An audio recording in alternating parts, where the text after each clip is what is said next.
5 വർഷങ്ങൾക്ക് മുമ്പ് 2020 ആദ്യമായി നമ്മൾ മൂവി മിസ്റ്റേക്സിനെ കുറിച്ച് സംസാരിക്കുന്നത്. 5 വർഷത്തിനിടെ 25ഓളം എപ്പിസോഡ്സ് ആണ് ഈ ഒരു സീരീസിൽ നമ്മൾ ചെയ്തത്. മലയാള സിനിമയിലെയും മറ്റു സിനിമകളിലെയും എല്ലാം തന്നെ സിനിമയിൽ വന്ന കണ്ടന്റ് മിസ്റ്റേക്കിനെ കുറിച്ചും ലോജിക് ഇല്ലായ്മയെ കുറിച്ചും ഒക്കെയാണ് നമ്മൾ ഈ വീഡിയോയിൽ സംസാരിക്കാറ്. ഇതിലൂടെ ഒരു സിനിമയെ കളിയാക്കാനോ സിനിമയിൽ പ്രവർത്തിച്ചവരെ പേഴ്സണലി അറ്റാക്ക് ചെയ്യാൻ വേണ്ടി ഒന്നുമല്ല. ഇത് തികച്ചും ഒരു ഫൺ മാത്രമാണ്. നിങ്ങൾ ആദ്യമായിട്ടാണ് ഈ വീഡിയോ കാണുന്നതെങ്കിൽ ഈ സീരീസിലെ 25 എപ്പിസോഡും അടങ്ങിയ ഒരു പ്ലേലിസ്റ്റ് ഫസ്റ്റ് കമന്റിലും ഡിസ്ക്രിപ്ഷനിലും കാണാവുന്നതാണ്.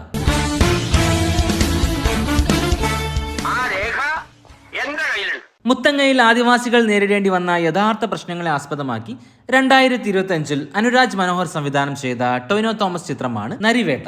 വർഗീസ് എന്നൊരു കോൺസ്റ്റബിൾ ആയിട്ടാണ് ടൊവിനോ തോമസ് അഭിനയിക്കുന്നത്. സിനിമയിലെ മറ്റൊരു പ്രധാന കഥാപാത്രം സുരാജ് വെഞ്ഞാറമൂട് അവതരിപ്പിച്ച ബഷീർ എന്ന ഹെഡ് കോൺസ്റ്റബിൾ ആണ്. സിനിമയുടെ അവസാന ഭാഗത്തെത്തുമ്പോൾ ഇത്തരത്തിലൊരു രംഗം അവിടെ കാണാം.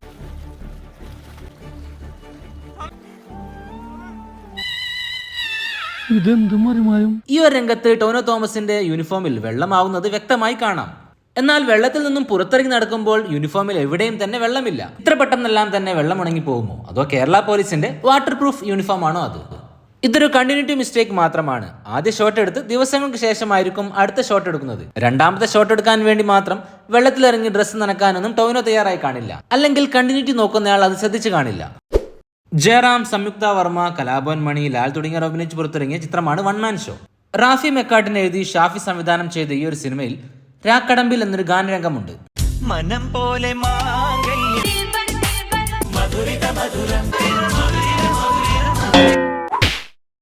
ചെവിയും കണ്ടൂടാ കണ്ണും കണ്ടൂടാ ശിവനെ, ഇത് യാതൊരു ജില്ല. ലാൽ അബദ്ധത്തിൽ ബാക്ക്ഗ്രൗണ്ട് ഡാൻസറുടെ മുഖത്ത് തന്നെ ചവിട്ടുന്നത് വ്യക്തമായി കാണാം. ഈ രംഗത്ത് ലാൽ അഭിനയിച്ച കഥാപാത്രത്തിന്റെ മാനസിക നില പരിഗണിക്കുമ്പോൾ ഈ രംഗമൊന്നും തന്നെ കട്ട് ചെയ്ത് ഒഴിവാക്കാനോ റീടേക്ക് എടുക്കാനോ ഒന്നും അവർ പോയിട്ടുണ്ടാവില്ല. 1992 റാഫി മെക്കാർട്ടിന് എഴുതി കലാധരൻ സംവിധാനം ചെയ്ത മുകേഷ് ചിത്രമാണ് എല്ലാരും ചൊല്ലണു. തൊഴിലാളി യൂണിയൻ പ്രശ്നങ്ങളെക്കുറിച്ചും വിസ തട്ടിപ്പിനെ കുറിച്ചും ഒക്കെ ആയിരുന്നു ആ സിനിമ സംസാരിച്ചത്. ആ സിനിമയിൽ മുകേഷിനെ ചേസ് ചെയ്യുന്ന ഒരു രംഗമുണ്ട്.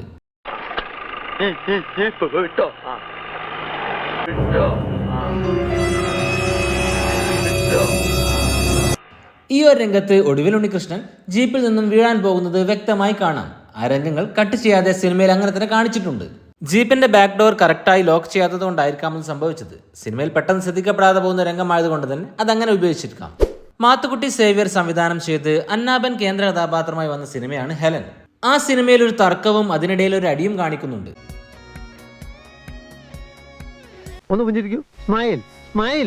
അടികൊണ്ടിട്ടും കൂളായി ചിരിച്ചുകൊണ്ടിരിക്കുന്ന നടനെയാണ് നമുക്കിവിടെ കാണാൻ കഴിയുക. ഷോട്ടിനിടെ ആ ഒരു നടൻ ചിരിച്ചു പോയത് കട്ട് ചെയ്യാതെ അങ്ങനെ തന്നെ കാണിക്കുകയാണ് ചെയ്തത്. ചിലപ്പോൾ ഒരു ഒറിജിനാലിറ്റിക്ക് വേണ്ടി ആയിരിക്കാം അത് അങ്ങനെ ചെയ്തിട്ടുണ്ടാവുക.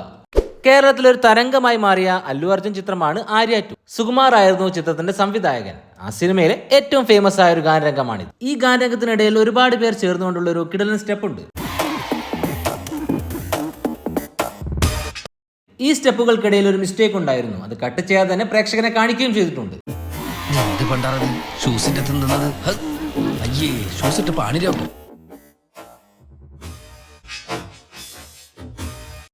ഈ ഒരു ബാക്ക്ഗ്രൗണ്ട് ഡാൻസറുടെ ഒരു കാലിലെ ഷൂ മാത്രം അഴിഞ്ഞു പോകുന്നുണ്ട്. അതവിടെ തന്നെ ഒരുപാട് സമയം കിടക്കുന്നുമുണ്ട്.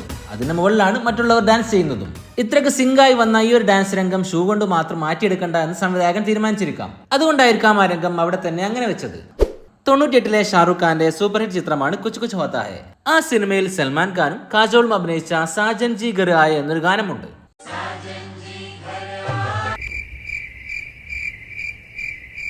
കാജോൾ സീനിലേക്ക് വരുമ്പോൾ ഓടിപ്പോകുന്ന ഒരു ഡാൻസർ കാജോളിനെ തട്ടുന്നതും അതുകണ്ട് കാജോൾ പകച്ചു നിൽക്കുന്നതും സിനിമയിൽ കാണാം.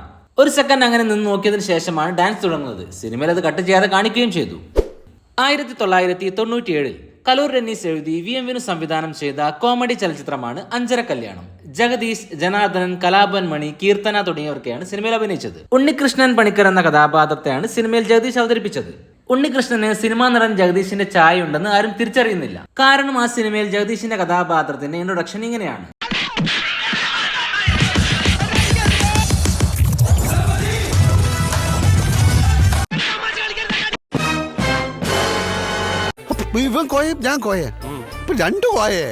ജഗദീഷ് അഭിനയിച്ച മറ്റൊരു സിനിമയുടെ പോസ്റ്റർ ഈ സീനിൽ പിന്നിൽ വ്യക്തമായി കാണാവുന്നതാണ്. ഉണ്ണികൃഷ്ണൻ ഏതായാലും സിനിമാ നടനല്ല. അപ്പോൾ പിന്നിൽ കാണുന്ന സിനിമാ നടൻ ജഗദീഷുമായി ഉണ്ണികൃഷ്ണനുള്ള സാമ്യം ആരും മനസ്സിലാക്കുന്നില്ല. 97-ൽ IV ശശി സംവിധാനം ചെയ്ത് സുരേഷ് ഗോപി, ഖുഷ്ബു, വാണി വിശ്വനാഥ്, ജഗദീഷ് തുടങ്ങിയവരൊക്കെ അഭിനയിച്ച് പുറത്തിറങ്ങിയ അനുഭൂതി എന്ന സിനിമയുടെ പോസ്റ്ററാണ് പിന്നിൽ കാണിക്കുന്നത്. സിനിമ ഷൂട്ട് ചെയ്യുമ്പോൾ പിന്നിൽ ജഗദീഷിന്റെ പോസ്റ്റർ കാണുന്ന കാര്യം ആരും ശ്രദ്ധിച്ച് കാണില്ല. അല്ലെങ്കിൽ തന്നെ ആരും അതൊരു വിഷയമായി എടുക്കാനും പോകുന്നില്ല.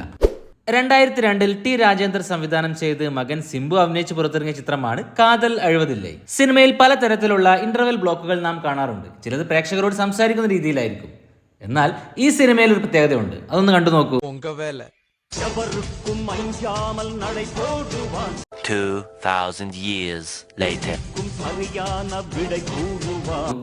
ടെക്സ്റ്റ് എഴുതി കാണിക്കുമ്പോൾ കഥാപാത്രങ്ങൾ സ്റ്റാച്യു ആയി നിൽക്കുകയാണ്. കുറെ സമയം അനങ്ങാതെ നിൽക്കുകയാണ്. പിന്നിലുള്ള പലരും അനങ്ങി പോകുന്നുമുണ്ട്.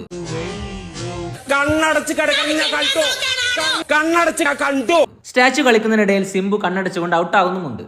അക്കാലത്ത് ആ ഫ്രെയിം ഫ്രീസ് ചെയ്യാനുള്ള ടെക്നോളജി ഒന്നും ഇല്ലായിട്ടല്ല, മറ്റെന്തോ ബ്രില്യൻസ് ആണ് കവി അവിടെ ഉദ്ദേശിച്ചത്. 2008-ൽ വിശാൽ, നയൻതാര, ഉപേന്ദ്ര തുടങ്ങിയവർ അഭിനയിച്ച് പുറത്തിറങ്ങിയ തമിഴ് ചിത്രമാണ് സത്യം.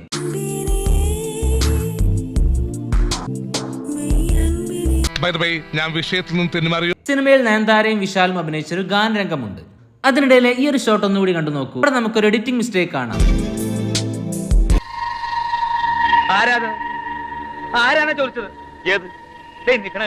Clap boy, director, cameraman, crew members എല്ലാവരെയും ആ ഒരു ഷോട്ടിൽ നമുക്ക് അവിടെ കാണാവുന്നതാണ്. ഫിലിമിൽ എഡിറ്റ് ചെയ്തപ്പോൾ ഒരു ഫ്രെയിം അവിടെ പെട്ടുപോയതായിരിക്കാം. പക്ഷേ 2008-ലൊക്കെ സോഫ്റ്റ്വെയർ ഉപയോഗിച്ചുകൊണ്ടുള്ള എഡിറ്റിംഗ് ആണ്. എഫക്ട് ഇടാൻ വേണ്ടി മാത്രം ഒരു ഫ്രെയിം കൂടുതൽ കാണിച്ചതായിരിക്കാനും സാധ്യതയുണ്ട്. വില്ലന്മാരുടെ ഇൻട്രോയിൽ പലതരത്തിലുള്ള മാസുകൾ കാണിക്കാറുണ്ട്. എന്നാൽ ഇത്തരത്തിലൊരു മാസ് ആദ്യമായിട്ടായിരിക്കും. 1994-ൽ PG വിശ്വംഭരൻ സംവിധാനം ചെയ്ത ബാബു ആന്റണി ചിത്രമാണ് ദാദ. ആ സിനിമയിലെ വില്ലന്റെ ഇൻട്രോ ആണ് ഇങ്ങനെ. വന്നിരിക്കും എന്നിട്ട് കണ്ടോ പൂരം.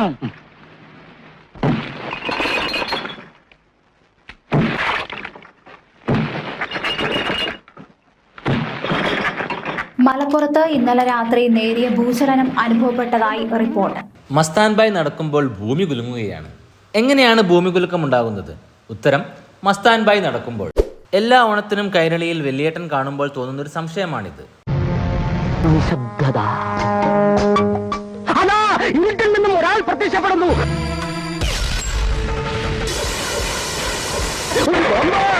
രണ്ട് ബോംബ്, മൂന്ന് ബോംബ്.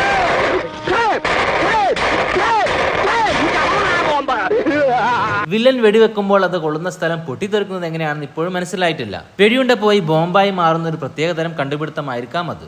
98-ൽ അനിൽ ബാബു സംവിധാനം ചെയ്ത് കുഞ്ചാക്കോ ബോബൻ, ജോമോൾ എന്നിവർ കേന്ദ്ര കഥാപാത്രങ്ങളെ അവതരിപ്പിച്ച് പുറത്തിറങ്ങിയ ചിത്രമാണ് മയിൽപീലിക്കാവ്.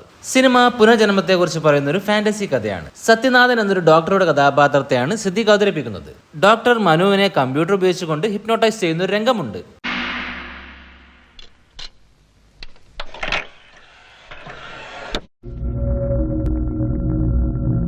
ശാസ്ത്രത്തിന്റെ ഒരു വളർച്ച. അങ്ങനെ ഇനി എന്തെല്ലാം കാണാൻ കിടക്കുന്നു.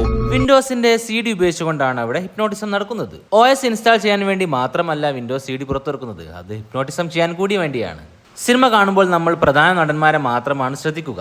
ജൂനിയർ ആർട്ടിസ്റ്റുകൾ എന്ത് ചെയ്യുന്നത് പലരും ശ്രദ്ധിക്കാറില്ല. അതുകൊണ്ട് തന്നെ ഒരു സിനിമയിൽ തന്നെ ഒരു ജൂനിയർ ആർട്ടിസ്റ്റ് പല കഥാപാത്രങ്ങൾ അവതരിപ്പിച്ചിരിക്കാം. തെങ്കാശിപ്പട്ടണം സിനിമയിൽ കാവ്യ മാധവന്റെ കോളേജ് സീനിൽ വരുന്ന അതേ ജൂനിയർ ആർട്ടിസ്റ്റ് തന്നെ പിന്നീട് അവരുടെ വീട്ടിലെ വേലക്കാരിയായും വരുന്നുണ്ട്. അതുപോലെ മറ്റൊന്നാണ് അവരുടെ കണ്ടിന്യൂറ്റി മിസ്റ്റേക്കുകളും. മിന്നൽ മുരളി സിനിമയിൽ സ്റ്റേജിൽ നിന്നും ഫോട്ടോ എടുക്കുന്ന ഒരു ജൂനിയർ ആർട്ടിസ്റ്റിനെ നമുക്ക് കാണാം. അതേ സമയത്ത് തന്നെ ആ വ്യക്തിയെ നമുക്ക് ഗസ്റ്റുകൾക്കിടയിലൂടെ നടന്നു പോകുന്നതായിട്ടും കാണാം. 2025-ലാണ് നാനി നായകനായിക്കൊണ്ട് ഹിറ്റിന്റെ 3-ാം ഭാഗം വരുന്നത്. ആ സിനിമയിൽ ഒരു രംഗമാണിത്. ഈ ഒരു രംഗത്ത് നാനിയുടെ കൈയുടെ മുകളിൽ കൂടിയാണ് സ്ക്രീൻ കാണുന്നത്. ഗ്രീൻ സ്ക്രീൻ ഇട്ടുകൊണ്ടാണ് ഈ ലാപ്ടോപ്പ് ഷൂട്ട് ചെയ്തിട്ടുണ്ടാവുക. പിന്നീട് അതിലേക്ക് VFX-ലൂടെയാണ് അതിൽ കാണിക്കേണ്ട കാര്യങ്ങൾ ചേർക്കുക. പക്ഷെ അങ്ങനെ ചേർത്തപ്പോൾ നാനിയുടെ കൈയുടെ മുകളിൽ കൂടിയാണ് ചേർത്ത് പോയത്. VFX ടീമിന് പറ്റിയൊരു അബദ്ധമാണ്. ഗുരുവായൂർ അമ്പലനടയിൽ സിനിമയുടെ ക്ലൈമാക്സ് ഭാഗത്ത് ഇത്തരത്തിലൊരു രംഗം കാണാം. അക്ഷരശ്ലോകത്തിൽ പണ്ഡിതൻ. പിന്നിൽ നിൽക്കുന്ന ഈ ഒരു നടൻ അവരുടെ പെർഫോമൻസ് കണ്ടുകൊണ്ട് ചിരിച്ചു പോവുകയാണ്. അത് റീടേക്ക് എടുക്കാതെ അങ്ങനെ തന്നെ പ്രേക്ഷകരെ കാണിക്കുകയും ചെയ്യും. സിനിമകളിലെ ഇത്തരത്തിലുള്ള രസകരമായ അബദ്ധങ്ങളെ കുറിച്ച് നിങ്ങൾക്ക് അറിയാമെങ്കിൽ അവ കമന്റ് ചെയ്യുമല്ലോ. ചാനൽ സബ്സ്ക്രൈബ് ചെയ്യാതെയാണ് നിങ്ങൾ വീഡിയോ ഇതുവരെ കണ്ടതെങ്കിൽ ചാനൽ സബ്സ്ക്രൈബ് ചെയ്യുന്ന കാര്യം പരിഗണിക്കുമല്ലോ. മറ്റൊരു രസകരമായ വീഡിയോയുമായി വീണ്ടും വരാം. പീസ്.